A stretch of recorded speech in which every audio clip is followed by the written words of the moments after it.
Welcome back to another Sebastian story.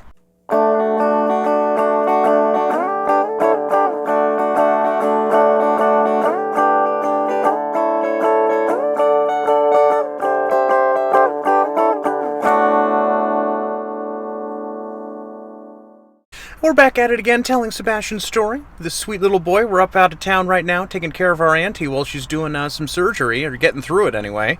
And this he's a tired guy. His full-time nursing duties, he's always listening, he's always watching, he's been such a good boy. And yeah, we've been doing pretty well. Our auntie's doing great, she's continuing to recover. Pappy, well, he's just a tired boy. We've been working pretty hard, making sure everybody's taken care of and doing all our duties, and he's holding together pretty well. It's been a little tough. There's no place for him to go running or anywhere around here, so he is limited in that way.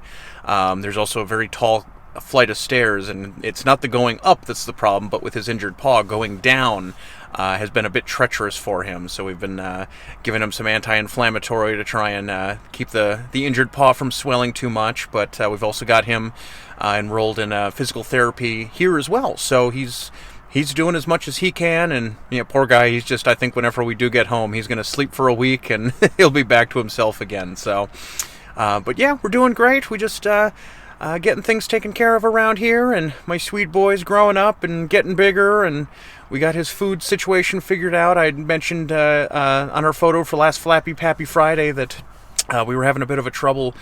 We've only had him on dry food ever since he came home, and things like chicken would be a treat every once in a while, but nothing too significant.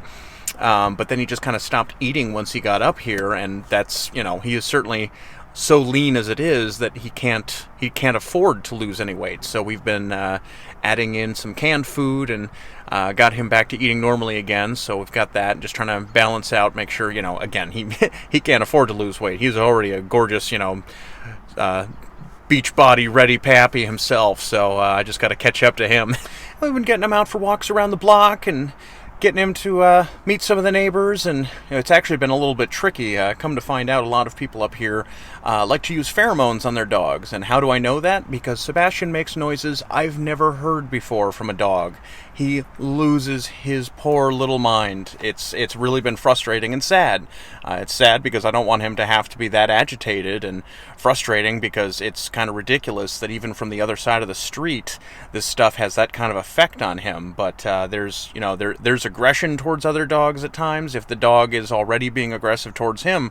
Otherwise, he lays down in the prone position like he wants to pounce and play. But there's also been quite a few moments where he just catches a whiff of something, and there are a number of pheromones out there that people can use as a deterrent with other dogs. And I guess that's become kind of a normal thing up here in, more dense residential areas, and so the pheromone acts as a deterrent. However, on some breeds, such as Cane Corso Italiano, it turns him into a frickin' lunatic. He goes nuts. He's screaming. He's not barking. He's screaming at the other dogs. He's almost pulled my arm out. I've gotten him to at least calm down and sit down when it happens, but it's been a hell of a challenge, I have to say. I'm not happy at all about it, quite frankly. It makes me really upset that that's what people resort to. Maybe if it works for all your little tiny dogs and whatnot, but it has such an effect on him that it's dangerous. It's just downright dangerous, because if I were to lose control of him, it would not be good. It would not be good at all. So we've definitely been having an uphill battle with that, but just keeping our eyes open and making sure he gets enough exercise each day and stays happy and doesn't have to be confronted with that if we don't have to. So, and otherwise getting him out for his car rides and doing all of our appointments and everything.